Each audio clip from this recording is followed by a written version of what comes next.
următoarea cântare, aia să cântăm cu tot elan.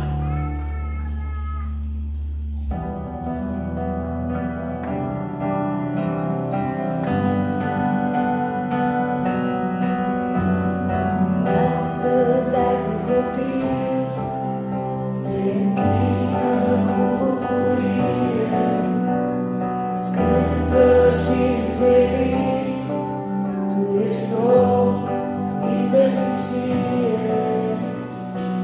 Astăzi alte copii se închină cu bucurie, scântă și îngerii, Tu ești om din veșnicie. Ridicările iar acum către cer, Tu ești vrednic de închinare. Doamne, numele Tău vrem acum să înălțăm, Tu ești vrednic de adorare.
dat niciun alt nume sub cerul în care trebuie să fim mântuiți decât numele lui Iisus Hristos. Este un nume. Amin? Haideți să cântăm și cântarea aceasta. Este un nume ce rupe orice lanț când îl rostim. Și dacă chem salvare ne primim, orice nume este un nume. În fața lui înfrânt vrăjmașii fug. Amin, așa este. Puternic ca să rupă orice joc, orice nume. Iisus, Iisus, ce puternic tot. Iisus, Iisus, Rege-n veci pe tot. Este o cruce, un lemn de suferință și dispreț. Puterea ce și asălează-ne la cruce. Este un sânge ce strigă până s-a izbăvit. Întregul preț la cruce a fost plătit. O sânge, Iisus, Iisus, ce puternic tot. Iisus, Iisus, Rege-n veci pe tot. Iisus, Iisus, ce puternic tot. Iisus, Iisus, Rege-n veci pe tot.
ești adevărat și închinarea noastră se îndreaptă doar către Tine, Doamne. Vrem să ne eliberezi de orice lucru care ar putea știrbi închinarea noastră, orice frică, orice adicție, orice depresie, orice învinovățire pe care noi înșine ne-o aducem adeseori.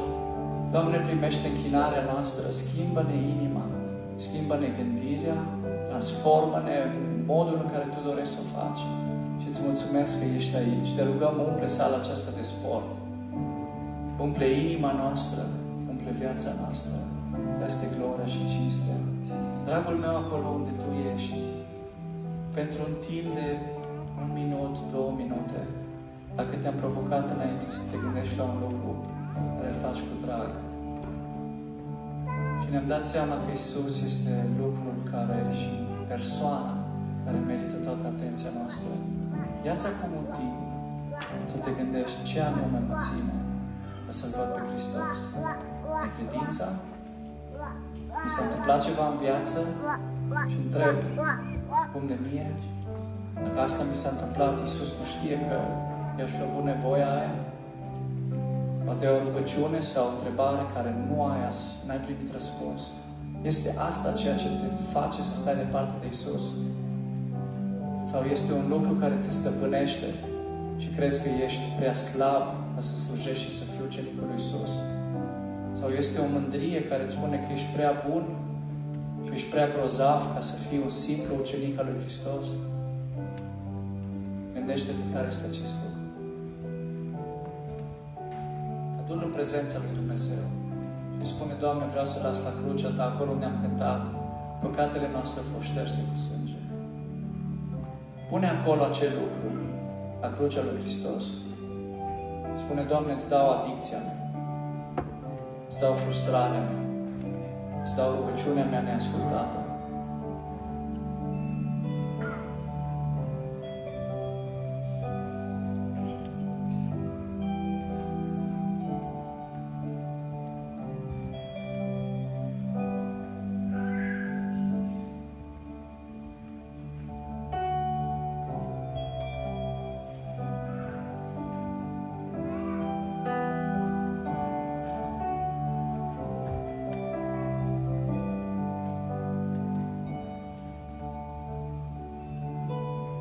Tu ești Domnul Universului.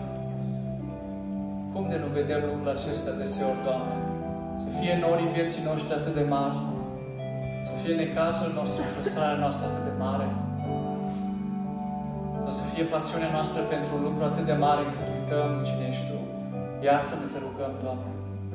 Vrem să fim aproape de inima Ta, Doamne. Și îți mulțumesc că Tu niciodată nu ne-ai dat la o parte. Doar păcatul care stă între noi și Tine ne dă la o parte. Te rog, Doamne, iartă-mă și pe mine. Fă-mă sfânt în fața Ta. Nu prin fapte, Doamne.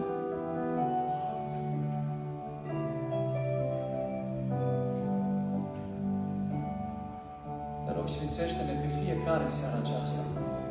Vrem să savurăm bunătatea Ta, să gustăm din dragostea Ta. Să gustăm din cât ești de bun Tu, Doamne. De aceea adu-ne în prezența Ta. Te rugăm în momentele acestea. Depărtează de la noi frica, depresia, boala, mândria. Ne rugăm, eliberează-ne, Doamne, că vrem să fim mai Tăi. Îți mulțumesc, Iisuse, că ne duci aproape de inima Ta. Asta vrem să și cântăm. Vrem să fim aproape de inima Ta, Doamne. Haideți să cântăm această cântare minunată.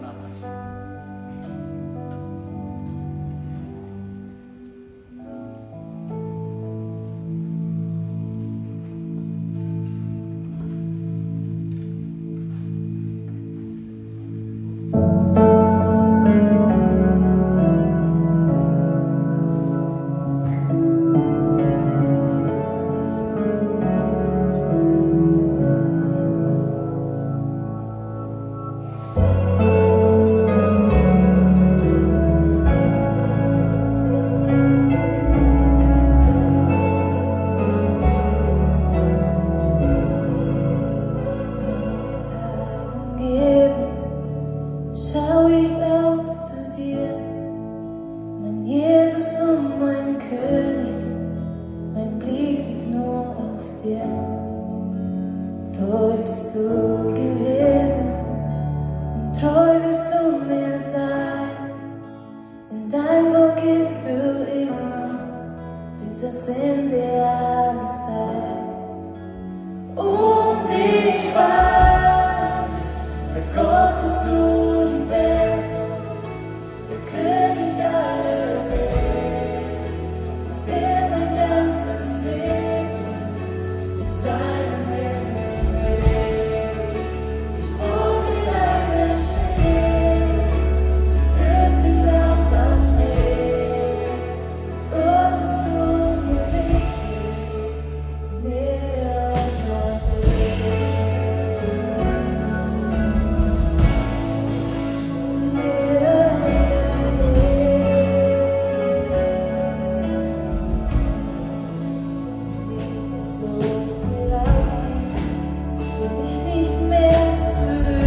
Vrei să fii aproape de inima lui Dumnezeu?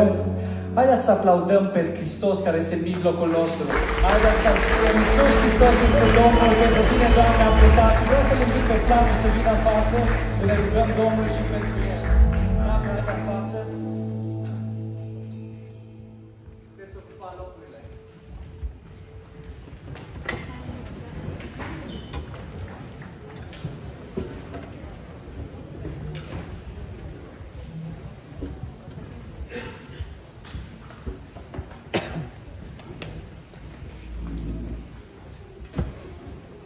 Sesiune, o temă pentru o zi de drumeție în care cu siguranță s-au acumulat bucurii, s-au acumulat poate încântări, dar poate s-au acumulat și frustrări.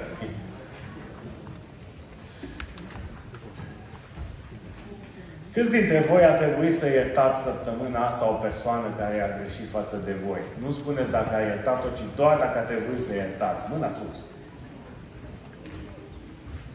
Mă, sus mâna. Las că nu te vede cel de lângă tine. Deci majoritatea. Câți dintre voi a trebuit să fiți iertați?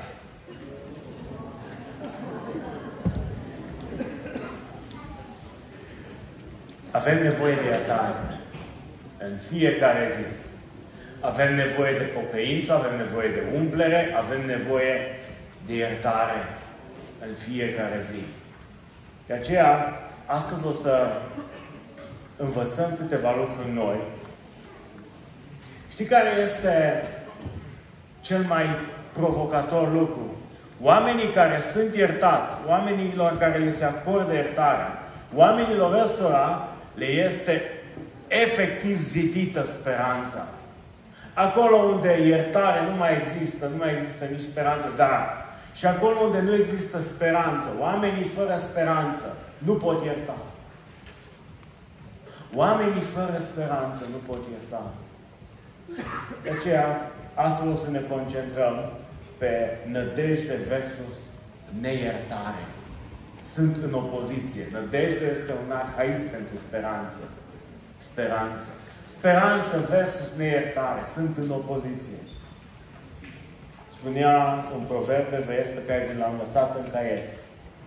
Iertarea este ca o lampă care luminează calea celor care iartă, dar și calea celui iertat. Și Biblia spune același lucru, pentru că celui care i s-a iertat mult, continuare. Tare. Iubește mult. Cel iertat devine liber. Omul iertat are speranța restaurată. Neiertarea este ca o celulă în care te închizi singur, cu cheile aruncate, spunea Nelson Mandela. Și atât ce spune Solomon, regele Israelului, Proverbe 24, 17 și 18.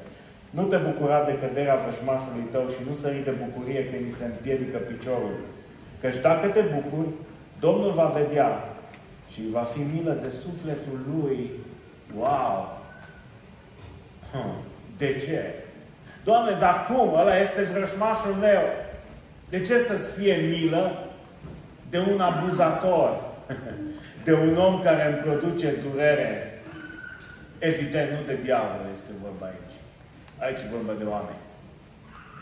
E bine, pentru că Dumnezeu este bun.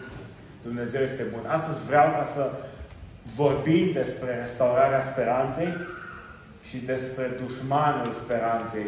Tema de astăzi, prezentarea temei sesiunii, nădejdea versus neiertarea. Și vreau să vă explic pe scurt importanța speranței. Atât ca sursă de putere și perseverență, în același timp, pentru viața creștină. De ce?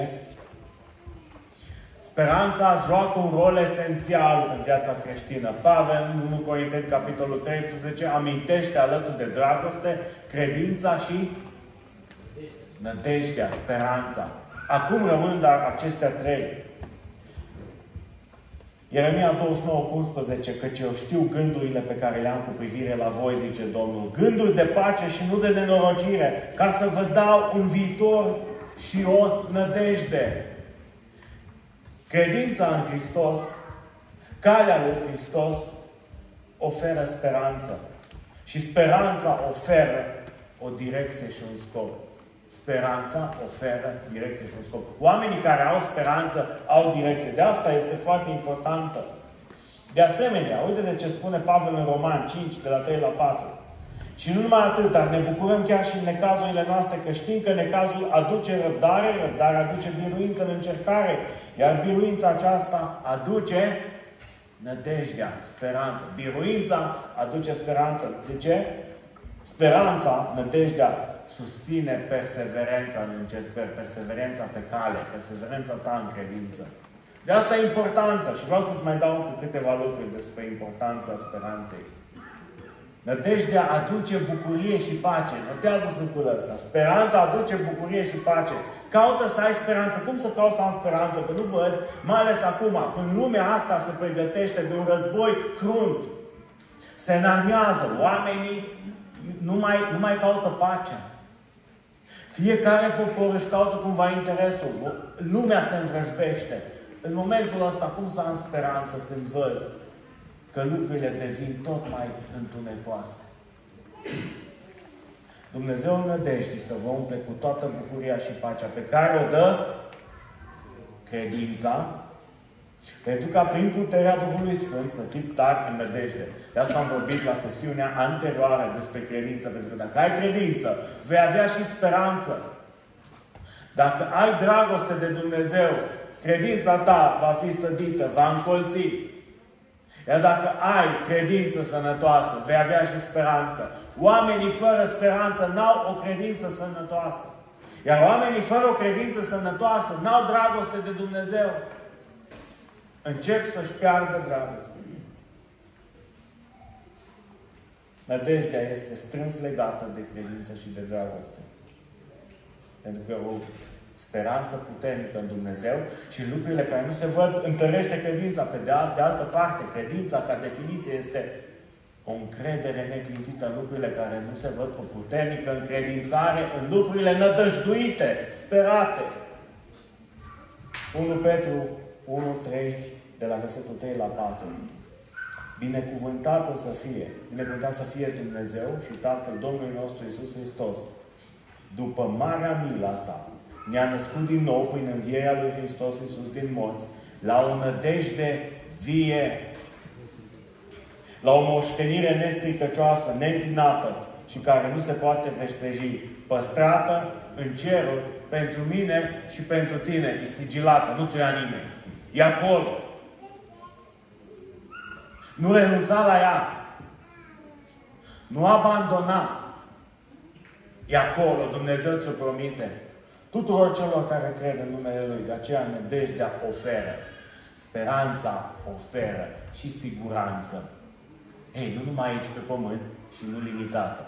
Speranța îți oferă siguranța păstrată a mântuirii la o nădejde nestricăcioasă. De aceea e foarte important să știi că speranța, nădejdea, are o contribuție semnificativă. Vreau să vezi și impactul negativ al neiertării și a resentimentelor. Neiertarea și resentimentele au efecte negative, semnificative asupra sănătății. În primul rând, sănătatea spirituală. Ceea ce nu ies pe pământ, continuare. Tare de tot. Nu va fi iertat nici în cer.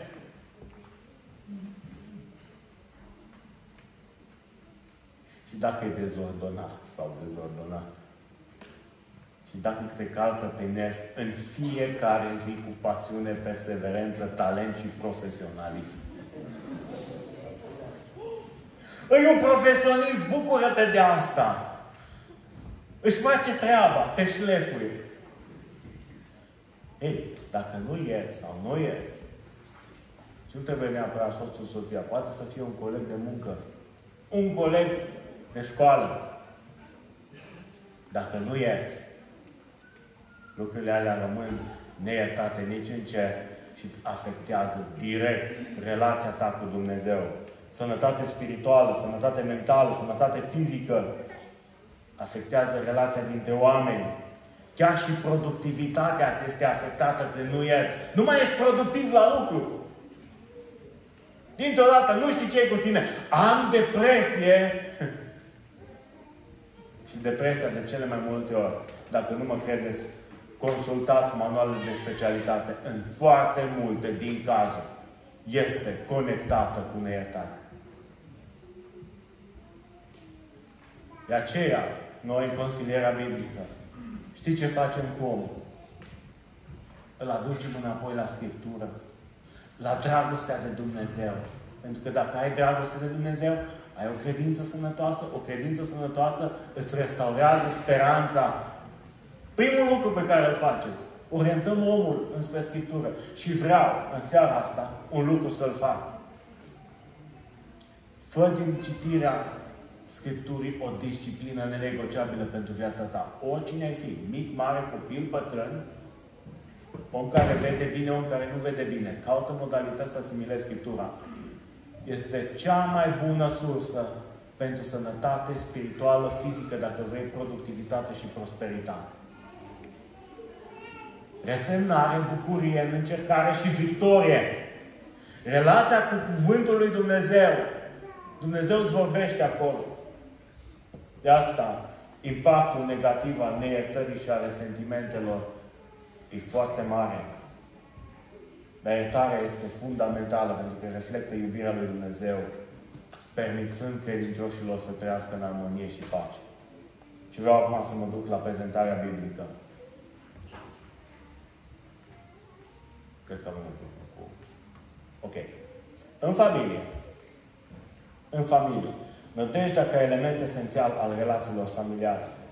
Fii atent, în Proverbe 23:15. Fiule, dacă va fi inima înțeleaptă, inima mea se va bucura. Și lăuntul meu se va veseli când buzele tale vor spune că este bine. Ce este bine? Să nu-i pismuiască inima ta pe cei păcătoși, să nu îi invidieze, să nu-i pismuiască. Ci să aibă totdeauna frică de Domnul, căci este o răsplată. Și nu ți se va tăia nădejdea. Deci dacă te agăți de Domnul, dacă îl iubești pe Domnul, Solomon îți promite, credința ta va fi întărită. Mai departe, speranța ta e restaurată. Impactul în familie. Un om cu speranță este un om care iubește, care are o credință sănătoasă. Speranța consolidează legăturile în familie. Speranța consolidează legăturile în familie. Oamenii care vin întotdeauna și profețesc fals, caută să vezi dacă nu cumva nu Duhul profețește pe tine, ci s-ar putea ca diavolul uneori. Nu o să fie nimic. Familia mea va ajunge de râpă. Părinții mei, eu, viitorul meu, adeseori îmi plăcea să spun, în ritmul ăsta nu o să prind pensia. Dar cine ești tu, Flaviu, să spui așa ceva? De parcă viața ține de tine. Ține de Dumnezeu. Oamenii care au o perspectivă corectă asupra dependenței de Dumnezeu și cine este Cel care stabilește lucrurile, vor căuta să împlinească ceea ce vrea Dumnezeu și se vor apropia de ceilalți. Consolidează familiile. Ei, știi ce înseamnă reziliență? Știe cineva ce înseamnă reziliență? Cum? Este și rezistența în condiții de stres, dar este și capacitatea unui individ, a unei persoane de a-și reveni după o traumă la normalitate. Asta înseamnă reziliență. Capacitatea cuiva de a reveni la normalitate după suferirea unui șoc emoțional sau economic sau fizic. Speranța încurajează reziliența. Când treci prin încercări, prin șocuri, dacă ai speranță în viața veșnică, tu ești un om care își va reveni la linia pe care trebuie să o țină. Dar dacă nu ai speranță, în momentul în care ești lovit, te vei duce, știi cum acționează forța, da? Forța este cauza care are ca efect accelerația, definiție din fizică. Te vei duce în altă direcție. În schimb, dacă ai speranța, chiar dacă te-a lovit ceva, tu vei reveni la un moment dat acolo unde trebuie. De ce? Că Dumnezeu este Cel care are lucrurile în control. Nădejdea inspiră familiile să-și fixeze obiective, să lucreze împreună pentru a le atinge. De aceea, Speranța îți dă și motivație pentru creștere în familie.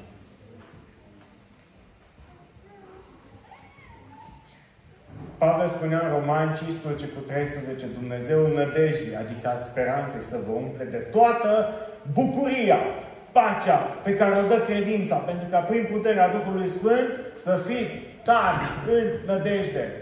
Un lucru foarte important, prin puterea Duhului Sfânt. Stăruiește în fiecare zi după Duhul Sfânt. Stăruiește în fiecare zi după Duhul Sfânt.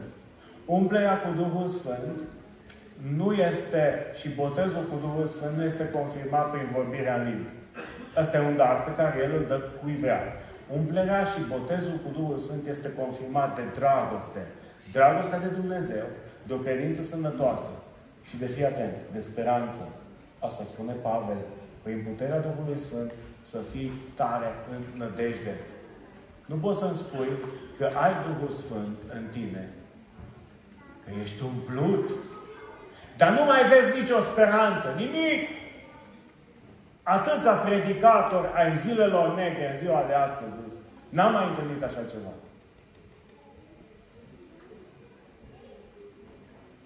De ce? Pentru că Duhul Sfânt lipsește. E foarte important ca în fiecare zi să stări după Duhul Sfânt. În felul ăsta, speranța în familie este restaurată.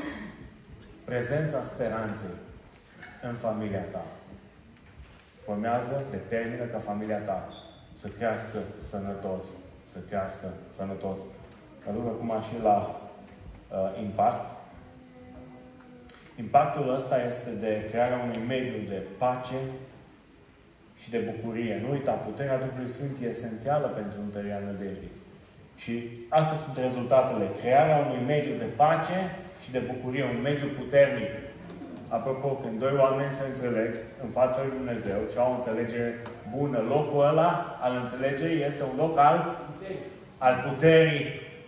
Pentru că Dumnezeu promite că împlinește rugăciunea aia.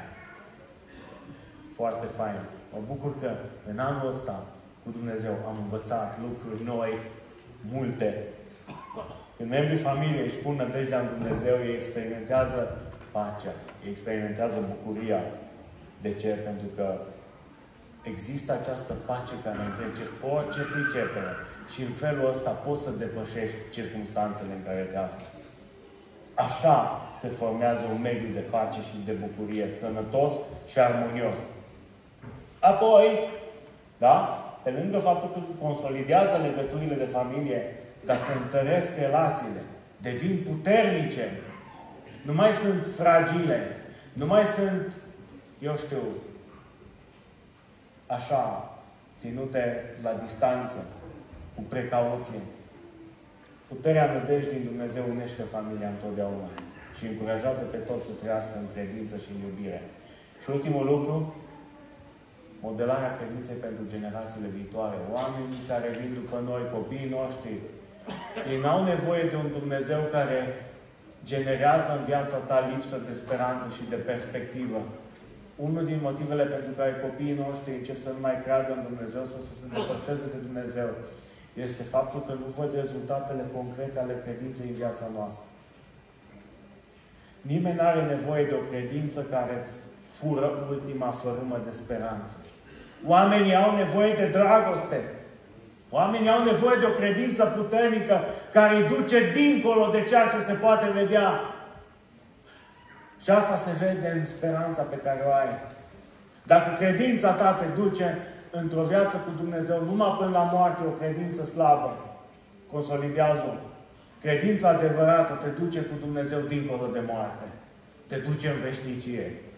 Și asta e speranța, că vei ajunge în veșnicie. Dumnezeu a pregătit un loc pentru tine. Agață-te de El. E adevărat. Mântuirea se poate abandona. Dar prea mult am pus accentul, poate, pe lucrul ăsta și nu mai știm să ne bucurăm de bucuria mântuirii și de lucrurile pe care Dumnezeu le-a făgăduit și mai îți făgăduiește ceva Dumnezeu. Da, există și siguranța mântuirii eterne. Atunci când mergi cu Dumnezeu, la braț cu Dumnezeu, când vrei să crești cu Dumnezeu, tot ceea ce a început în voi, El va duce la bun sfârșit. E un adevăr care aduce speranță. Nu o spun eu, o spune Biblia. Amin. Vreau să mă duc și în biserică. Speranța este un fundament, fundație al comunității creștine. Și uite ce spune Pavel în 1 Corinteni 13:7. Dragostea acoperă totul, crede totul, amin, surori. Nădăjduiește totul și suferă totul. Wow! O dragoste care determină o credință puternică capabilă să treci dincolo de imposibil. Asta se întâmplă în biserică. Dragostea acoperă. De ce? Și ce înseamnă coeziune? Este acea putere a moleculelor de a sta unite. Se atrag cu o forță. Asta înseamnă coeziune. Și nu se mai desprind. Impactul în biserică este de unitate și coeziune. Este o legătură internă foarte strânsă. Nădejdea promovează unitatea în comunitate. Deoarece membrii bisericii cred și speră în același Dumnezeu și în binele pe care Dumnezeu îl aduce în comunitate. Al doilea lucru, speranța îți dă și rezistență în fața încercărilor. Nu o să mai citesc textele biblice pentru că timpul trece. Dar o comunitate creștină care ne dăjduiește împreună poate face față provocărilor și încercărilor. De ce? Pentru că dragostea aduce o speranță care poate răbda și suferi totul. Dar mai ne uite ceva. În nădejde suntem biruitori. Cuvântul lui Dumnezeu. Îți mai dă ceva speranța. Îți dă o motivație la acțiuni. Acțiuni uneori de creștere în credință pentru ceilalți, dar și de binefacere. Ei, cel care numără și cântărește și evaluează rezultatele este Dumnezeu. Uneori, noi gândim matematic. Fac asta, mă rog, vreau o viață credincioasă, dar vreau să văd rezultate palpabile. Așa am învățat să cântărim. Și e bună evaluarea. Dar nu evalua lucrurile care depășesc capacitățile tale de înțelegere și cunoaștere. Lucrarea lui Dumnezeu trebuie asumată prin credință. Și Dumnezeu îți promite că la timpul potrivit, El va lucra. Învață calea pe copilul tău. Și când? Când? Când va îmbătrâni. Oh! Păi nu, că eu vreau mâine. Eu vreau mâine să se întâmple. M-am obișnuit să apăs pe un buton și să iasă cafea. Mi-am obișnuit cu internetul, informația instant. Mi-am obișnuit cu lucruri pe care să le primim imediat. Și dacă nu se întâmplă ceva azi, mâine, poi mâine, ne pierdem speranța. Și începem să intrăm în panică. Dumnezeu va lucra la timpul Lui. Când este cel mai bine pentru scopul Lui.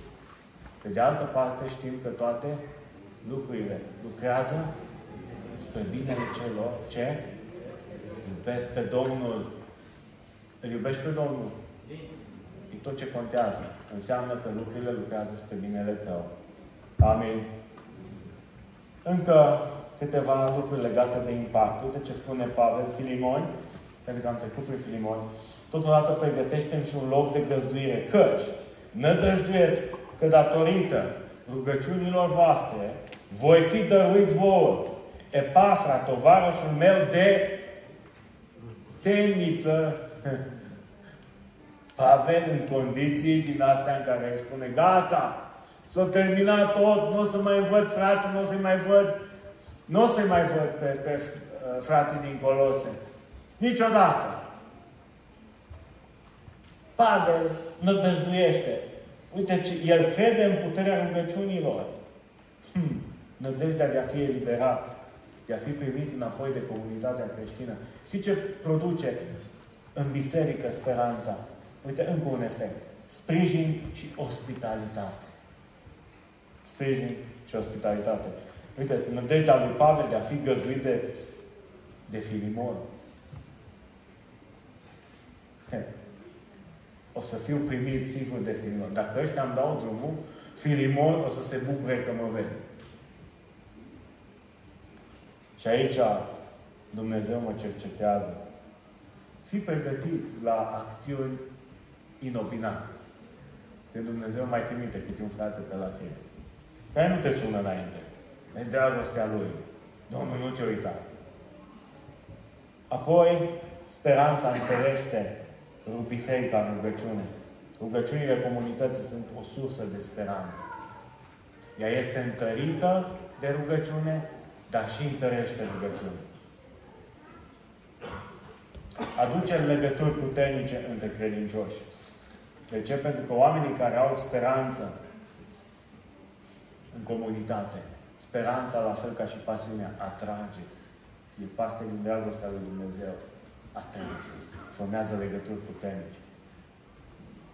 În cazul lui Pavel și a lui Filimon, speranța asta a fost exprimată prin așteptarea unei reuniuni, a unei reîntâlniri cu care Pavel o spera.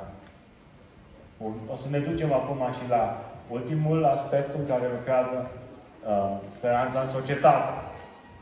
Matei 6:10, o să citesc versetul ăsta, care face parte dintr-o rugăciune știută de noi pe de rost. Vie împărăția ta, facă-se voia ta. Precum în cer, așa și pe pământ ne rugăm. Doamne, facă-se voia ta, precum în cer, așa și în societate. Numai că nu vezi că se întâmplă peste tot. Dar se întâmplă. Ei, voia lui Dumnezeu se manifestă și în lumea asta. Într-o lume a întunericului, Dumnezeu trimite niște oameni care nu sunt foarte pregătiți, nu sunt cei mai talentați, n-au cele mai mari averi, dar au Duhul Sfânt, ca să facă de cunoscut speranța, mesajul speranței în societate. Facă-se voia ta, Doamne, pe cum în cer și pe pământ. Și în familia mea și la locul de muncă. Și vreau să fiu parte din asta. Vrei să fii parte din direcția asta? Sau ai vrea ca Dumnezeu să găsească pe altcineva ca să-ți împlinească rugăciunea? Planul lui Dumnezeu se duce la bun sfârșit. Cu sau fără tine. Dar diferența pentru viața ta constă în aspectul ăsta. Vrei să fii parte din ducerea mesajului speranței în societate. Amin? Pentru că versetul ăsta ascunde foarte mult. E bine, speranța în societate, când ai speranță, lucrul ăsta va motiva speranța, va motiva societatea într-o direcție bună. Pentru dreptate și cumpătare. Înainte de Dumnezeu. Dreptate și cumpătare. Când sper în lucrurile care nu le văd, voi acționa după lucrurile care nu le văd, dar sunt cerute de Dumnezeu. Uneori dreptatea, uneori limitarea. În societate trebuie să ne manifestăm așa. Apoi, credința și speranța vor determina în societate acțiuni corecte, morale. De ce? Când știu că Dumnezeu e la cârmă, când societatea știe că Dumnezeu e la cârmă, ea va deveni mai corectă.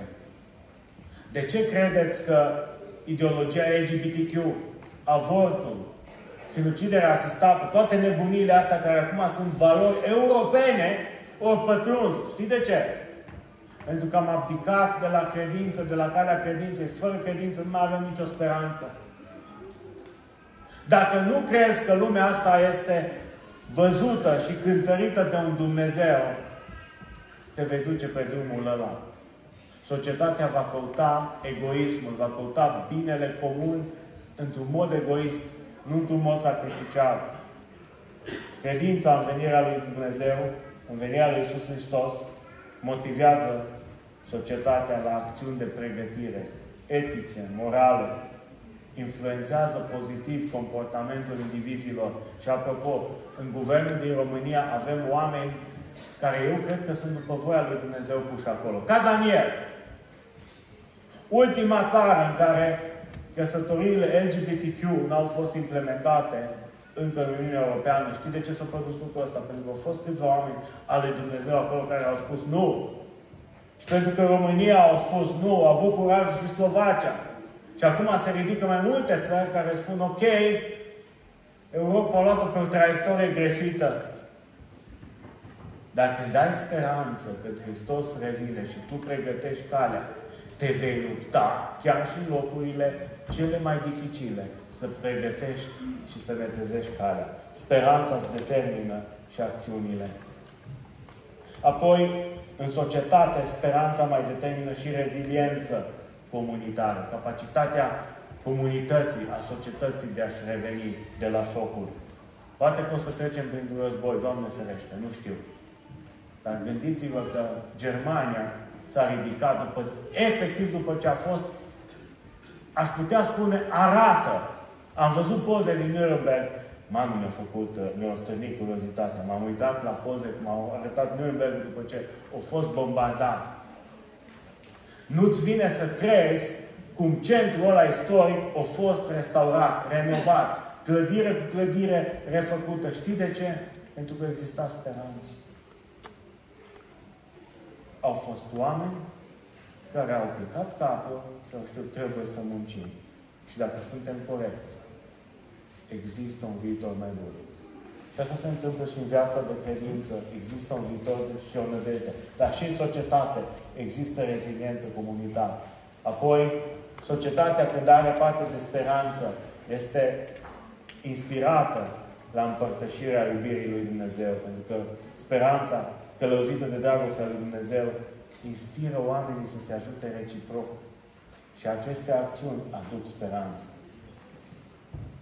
Aduc speranță. Și este aici o soră care vă poate spune. A dat un telefon pentru că a vrut să vadă un simplu gest. Și a căutat o prietenă. Un singur telefon a salvat un om care mergea spre sinucidere de la moarte și l-a adus în trupul lui Hristos. Asta se întâmplă în societate. Mesajul lui Hristos transformă societatea, transformă vieți. Îi dă o capacitate de reziliență și revine. Doar speranța lui Hristos poate salva societatea asta. Iar pentru ca societatea să beneficieze de speranța lui Hristos, are nevoie de credință. Dar credința fără iubirea lui Dumnezeu este imposibilă. De aceea lucrurile acestea sunt legate. Ok. Ne ducem la următorul aspect. În opoziție cu nădejdea, am văzut ce importantă este speranța în familie, în biserică, în societate. Joacă un rol esențial. De aceea caută să fii individul, omul dinainte de Dumnezeu, slujitorul care aduce speranță. Aduce speranță. Și când nu vezi speranță, când simți că ești gol, spune-mi ce să faci. Oprește-te. Roagă-te. Așteaptă. Ascultă. Primește. Vei primi ungerea. Oamenii care stără după Duhul Sfânt, imposibil să nu-L primească.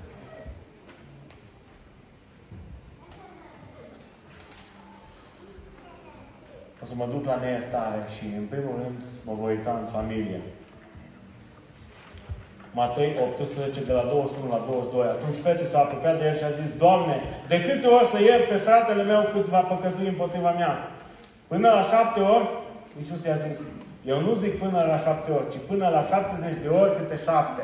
Echivalentul infinitului. De ce? Pentru că urmașul lui Cain în Genesa spune că îl voi răzbuna de 70 de ori câte 7.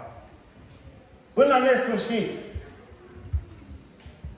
Wow, imposibil. Ba, e posibil. Cu Duhul Sfânt lucrul ăsta e posibil.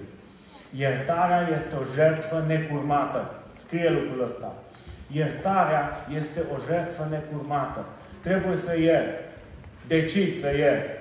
Astăzi, mâine, poimâine, în fiecare zi, când îți amintești că te deranjează, revină la decizia pe care ai luat-o, de a ierta. E jertfă necurmată.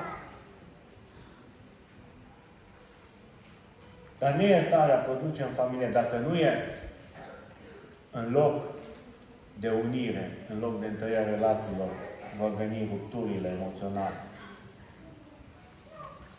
Distruge legăturile. Neiertarea distruge legăturile emoționale. Duce la lipsă de comunicare, la înstrăinare. Determină tensiuni constante. În continuu, tensiuni. Resentimente. Probleme nerezolvate. Determină o atmosferă toxică unde conflictele escaladează rapid. E ca și un teren minat. Nu știi unde să calci. Nu știi ce să faci. Nu știi dacă ai salutat bine, dacă ai salutat rău, până la urmă nu știi dacă e bine că ai salutat. Și ce se întâmplă? Se produce înstrăinarea. Înstrăinarea. Neiertarea duce la așa ceva. Duce la tensiune constantă. Duce la un model negativ pentru copii. Și asta este cel mai tragic lucru.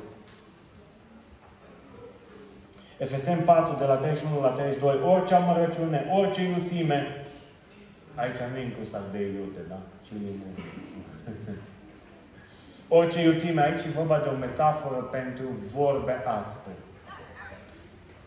În Grecia antică, iuțime, lucrurile iuți erau vorba de lucruri care reproșau, aminteau, acuzau. Orice mânie, orice strigare, orice clevetire și orice fel de răutare să piară din mijlocul vostru. Dimpotrivă, fiți buni unii cu alții, miloși și iertați-vă unul pe altul. Cum v-a iertat și Dumnezeu pe voi în Hristos? Un verset care l-aș pune pe perete undeva, la un loc vizibil. E bine, asta trebuie să facem. Atât în familie, cât și în biserică. Versetul ăsta e valabil și în biserică. Și în biserică, exact ca și în familie, prima consecință a neiertării va fi diviziunea și conflictul. Neiertarea va cauza rupturi în comunitatea lui Hristos.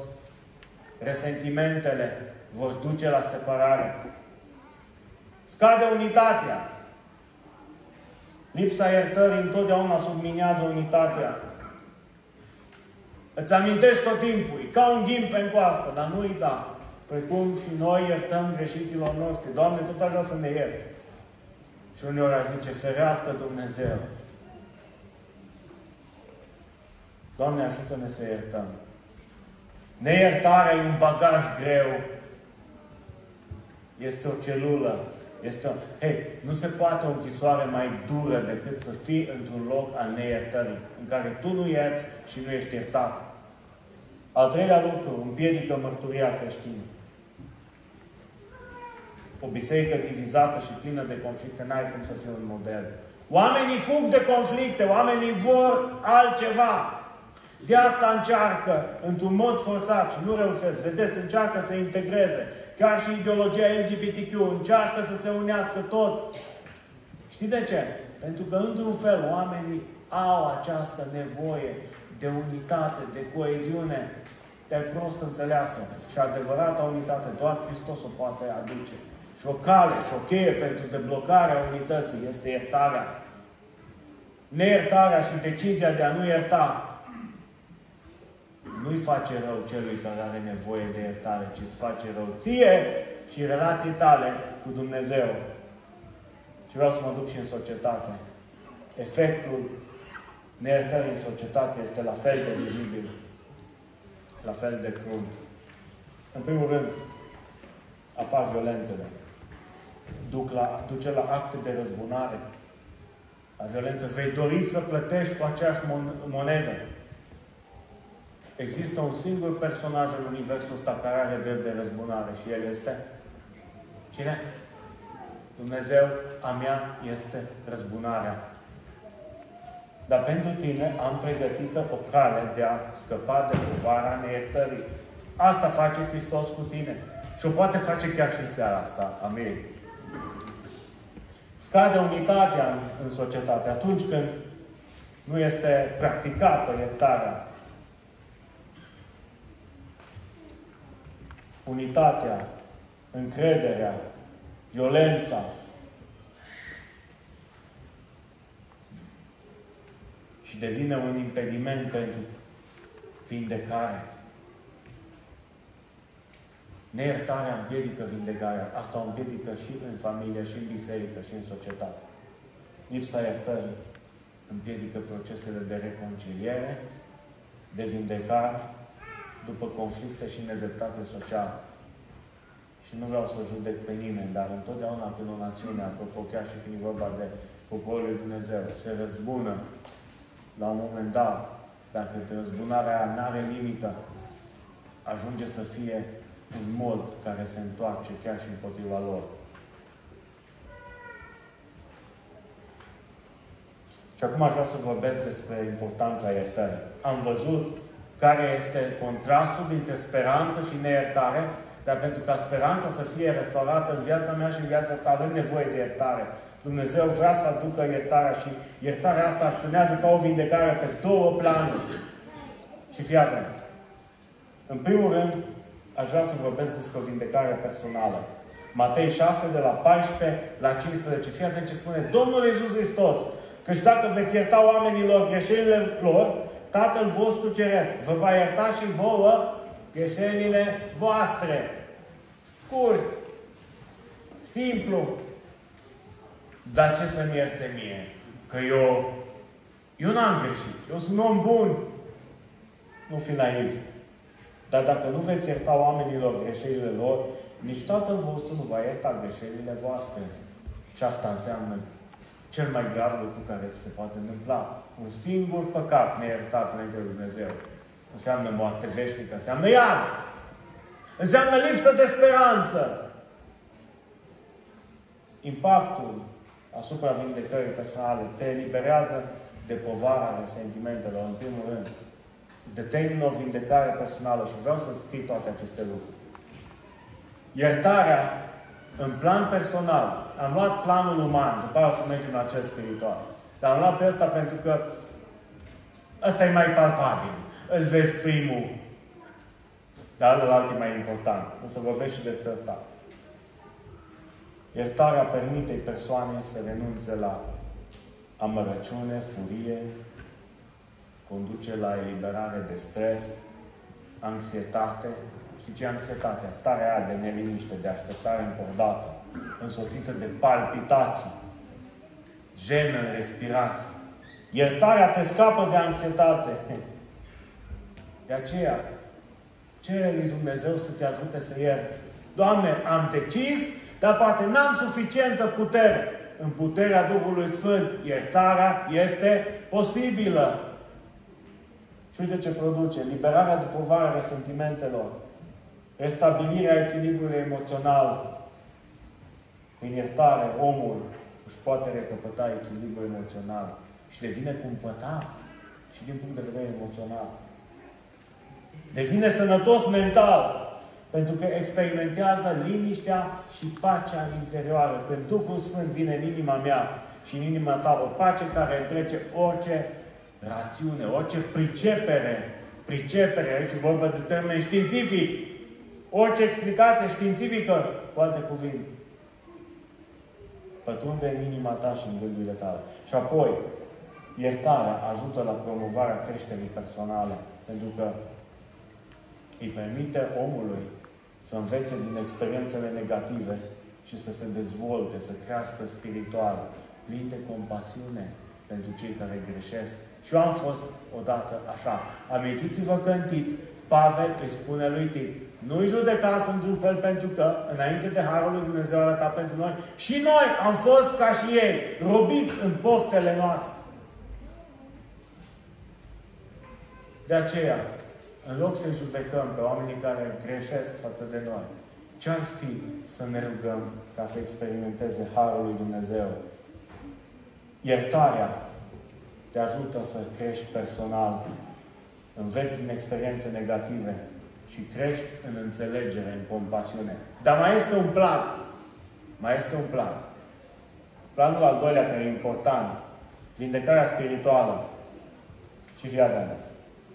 Marcu 11, de la 25 la 26.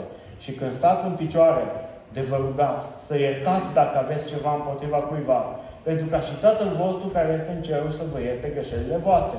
Dar dacă nu iertați, exact ce spunea și Matei, Nici Tatăl vostru care este în cerul nu vă va ierta greșelile voastre. Este o legătură între felul în care ierți, este o legătură între iertare și vindecarea spirituală, planul spiritual. De ce? Iertarea afectează împăcarea cu Dumnezeu, reconcilierea cu Dumnezeu. Iertarea deschide calea pentru reconciliere cu Tatăl, pentru restabilirea relației cu Dumnezeu, restaurând relația aceea ruptă de păcat. Bineînțeles, nu e suficient iertare, ai nevoie și de pocăință. Dar în momentul în care tu nu ierți, blochezi relația cu Dumnezeu, asta îți spune Domnul Iisus Hristos. Și în Matei și în Marcu, pasajul pe care l-am citit. Al doilea lucru, experimentezi harul prin iertare. Atât cel care iartă experimentează puterea harului, cât și cel care este iertat. Experimentezi ce înseamnă să ai parte de har. Și Dumnezeu ne numește pe noi administrator ai harului, felurit. Ce decid să fac? Decid să fiu un administrator al harului, dăruind har? Sau blochez această relație a harului și se blochează la mine? În cele din urmă, în plan spiritual, iertarea determină creștere în credință. Vindecarea spirituală prin iertare întărește credința și încrederea în Dumnezeu, oferind un fundament stabil pentru viața spirituală. Amin. În încheiere vreau să ne uităm un pic la câțiva pași de iertare și puteți să completați acolo. Uite-te în scrisoarea către Filimon: dacă mă socotești înrudit cu tine, primește-l pe Onisim ca și pe mine însumi. Eu însumi am scris cu mâna mea. Eu voi plăti, ca să nu spun că îmi datorezi. Pavel, Pavel face ceva. Pavel îl conștientizează și pe Onisim, dar și pe Filimon de un prim pas. Și asta e important. Iar uite-te în Coloseni 3:13, îngăduiți-vă unii pe alții și dacă unul are pricină să se plângă de altul, iertați-vă unul pe altul, cum va ierta și Hristos. Fiți buni unii ca alții, miloși, iertându-vă unii pe alții, așa cum v-a iertat și Dumnezeu pe voi în Hristos. Efeseni 4:32, versetul de la concurs de astăzi. Există niște pași și primul pas, dragul meu, este acesta: recunoaște nevoia de iertare. Atât nevoia de a fi iertat, cât și nevoia de a oferi iertare. Nu, m-am decis să nu iert așa ceva. Întrebarea mea este: ai nevoie de viață veșnică? Ai nevoie de un loc în cer? Înseamnă că ai nevoie să ierți. Amin? Ai nevoie să ierți. Ăsta e primul pas. E important să-l conștientizăm. Apoi, gândește-te la propria iertare primită. Dacă ți este greu să ierți, gândește-te la propria iertare pe care tu ai primit. Reflectăm în primul rând la iertarea pe care Dumnezeu ne-o dă. De câte ori greșim față de Dumnezeu? Îmi poate spune cineva de aici? Eu nu știu de câte ori greșim în fiecare zi. Nu de câte ori greșim într-un an, poate o săptămână, să nu mă duc foarte rău. Dar probabil că într-un an ajungem să greșim de mii de ori, poate chiar de zeci de mii de ori. De câte ori să iert eu mai departe? Păi mă gândesc de câte ori m-a iertat Dumnezeu pe mine și înțeleg că sunt și eu chemat să fac la fel. Conștientizează iertarea primită. Apoi, roagă-te stai într-o relație cu Duhul Sfânt și roagă-te pentru eliberare de amărăciune și resentimente. Și mai e un lucru foarte important ce ține de tine. În lupta asta, cu amărăciunea și resentimentele, tu trebuie să renunți la ele. Conștientizează decizia pe care ai făcut-o. Amărăciunea și resentimentele o să genereze furie, ură, dar Duhul Sfânt le poate înlocui în conlucrare cu tine cu o pace care întrece orice rațiune. Doamne, decid astăzi ca lucrarea resentimentelor și amărăciunii să nu mai producă jaful care l-a produs până acum de bucurie, de bună dispoziție și de sănătate. Amărăciunea produce o lucrare de jaf continuu. E ca o gaură neagră.